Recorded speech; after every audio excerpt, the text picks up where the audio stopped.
પળે પળના સચોટ સમાચાર મેળવવા આજે જ અમારી ચેનલને લાઇક કરો, શેર કરો અને સબસ્ક્રાઇબ કરો.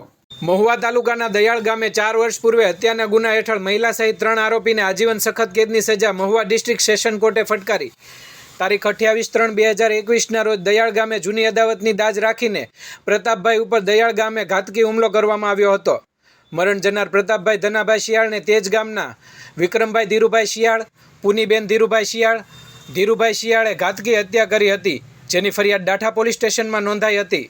મહુવાની ડિસ્ટ્રિક્ટ સેશન કોર્ટમાં મૌખિક 19 અને લેખિત 42 પુરાવાનું મૂલ્યાંકન કરીને સરકારી વકીલ કમલેશ કેસરીની ધારદાર દલીલો સાથે નામદાર પાટીલ સાહેબની કોર્ટમાં કેસ ચાલી જતા મહિલા સહિત 3 આરોપીને આજીવન સખત કેદની સજા ફટકારવામાં આવી છે.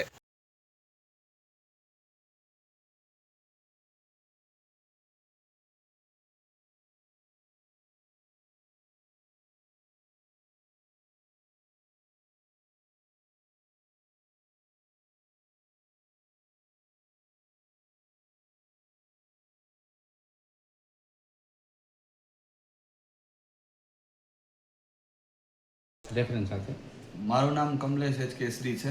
મહુવા ડિસ્ટ્રિક્ટ એન્ડ સેશન કોર્ટમાં સરકારી વકીલ તરીકે ફરજ બજાવું છું.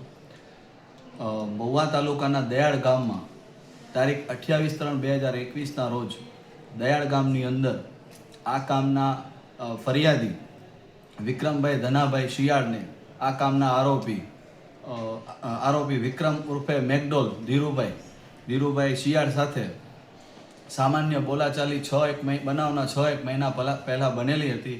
જે અંગેની ફરિયાદ આ કામના ફરિયાદીએ પોલીસ સ્ટેશનમાં કરેલી હતી, તેની દાજ રાખીને બનાવના દિવસે આ કામના આરોપી વિક્રમ ઉર્ફે મેકડોલ તે અને તેના પિતા ધીરુભાઈ તથા તેમના માતા પુનીબેન દયાળ ગામની મેન બજારમાં ઊભા હોય તે વખતે ફરિયાદીના ભાઈ મરણ જનાર પ્રતાપભાઈ અને એની સાથેના સાહેબ બજારમાં પહોંચતા પાછળથી ધીરુભાઈએ આવીને આ કામના મરણ જનાર પ્રતાપભાઈને પાછળથી પકડી રાખેલ અને તે વખતે આરોપી નંબર 3 મહિલા આરોપી પુનીબેને રાડ પાડતા એમના પુત્ર વિક્રમ ઉર્ફે મેકડોલ ત્યાં છરી લઈને ઊભા હતા અને તેમને કહેલ આજે તો પ્રતાપને જીવતો મૂકવો નથી તેમ કહીને છરીના ઘા મારીને તેમને મોતના ઘાટે ઉતારી દીધેલ.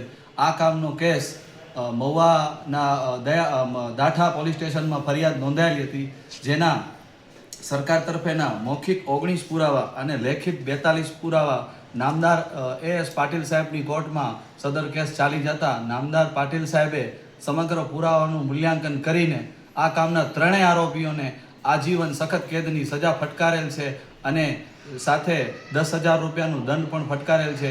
જો 10,000 રૂપિયા ન ભરે તો આ કામના આરોપીએ 6 મહિનાની વધુ કેદની સજા ભોગવી તેવો હુકમ ફરમાવ્યો.